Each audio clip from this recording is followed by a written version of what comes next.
Hey,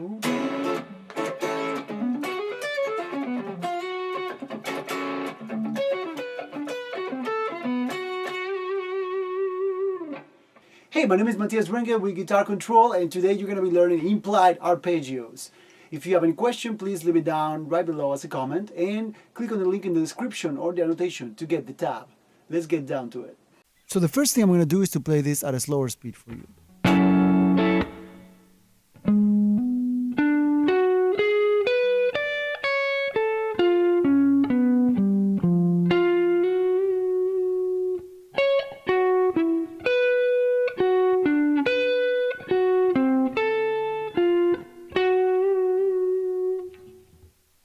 So we're going to be learning implied arpeggios. The basic concept of this is to play arpeggios of chords that do not belong or they are not being played at the moment. So let me explain this in an easier way for you. Let's say, for example, that we have an A minor, right? So you could either play an A minor there, or you could come up with a progression that is related to A minor somehow. For example, if I played an E7,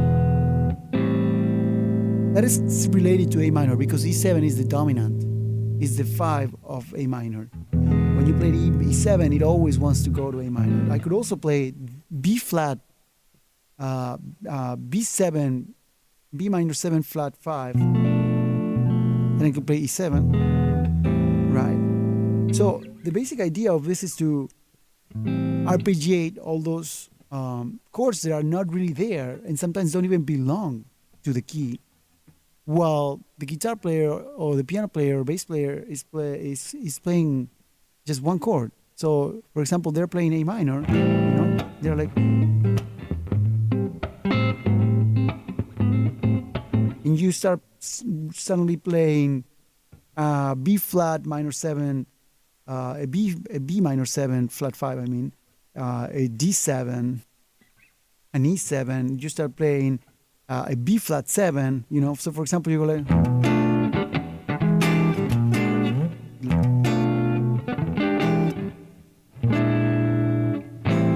right? So that's like a normal jazz progression right there.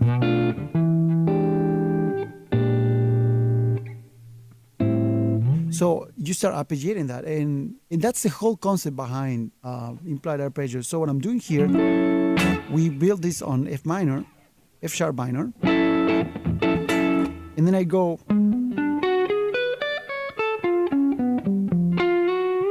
so what I'm doing here is I'm starting, while the progression stays on F sharp minor, I go into a G sharp minor 7 flat 5, and I arpeggiate that.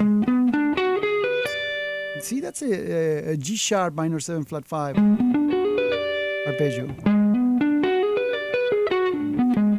It's on the 11th fret of the 5th string, okay?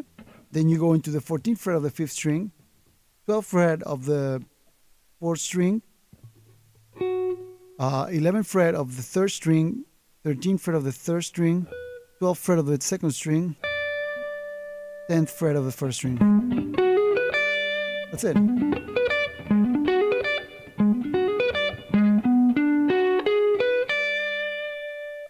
Okay, so then what I'm doing after that, I'm going into a B7.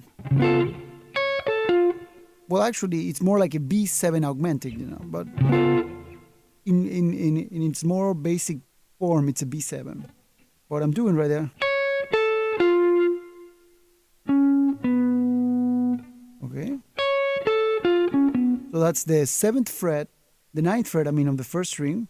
Then I go into the 10th fret of the 2nd string, and 10th fret of the 3rd string.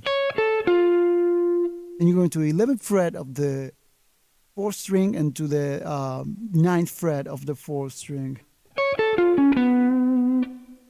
And then the next part, I go into a G7.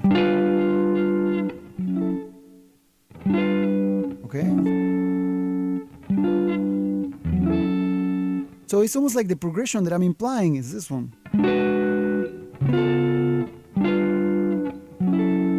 You know?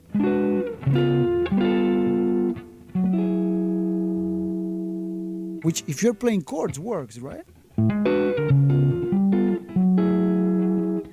So why wouldn't it work if you're just playing the target chord, which is F sharp minor 7?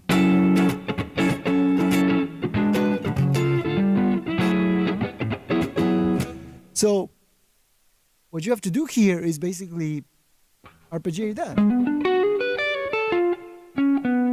So when I go to this chord, I just arpeggiate the root, the 7, flat 7, then I arpeggiate the flat 7 on top, and then I finish on the root of F sharp minor 7. So, and that sounds super fusion, you know? Then for the next part,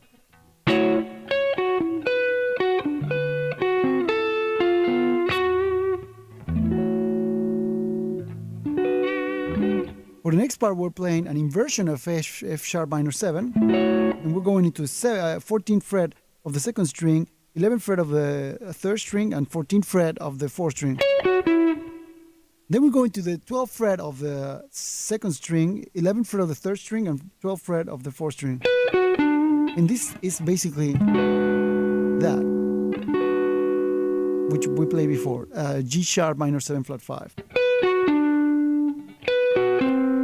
Then we go into this one, which it's a D7, it's a D7 13, a D13 I would say it is. And we're playing the 12th fret of the second string, 11th fret of the third string, and 10th fret of the fourth string. And then we go into this one, and we play the 10th fret of the second string, 10th fret of the third string, and 9th fret of the fourth string. And we finish up again on the root, and so it's easy.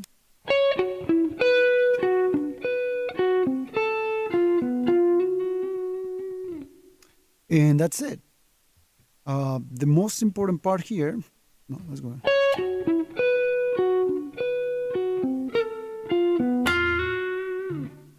Let me play all of it together.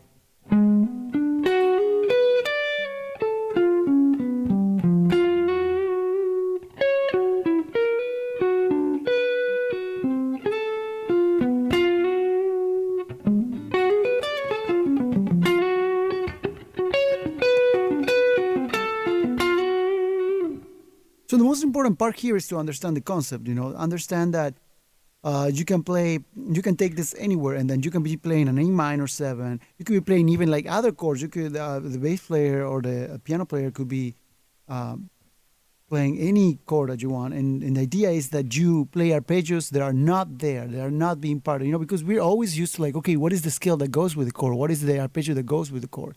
So this is more to like expand the horizons and just play anything, you know. A couple of things to know is that this sounds way better if you voice lead stuff and if you create melodies that are close to each other. If you're jumping around, let's say for example you're like, and then you go to,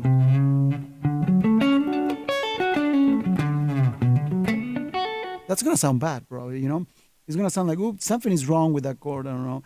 You know, so it's better if you just stay super simple. You know, in that case, for example, it's better if you just go to like, and then you go into something like, you know, something that is close to each other, or like.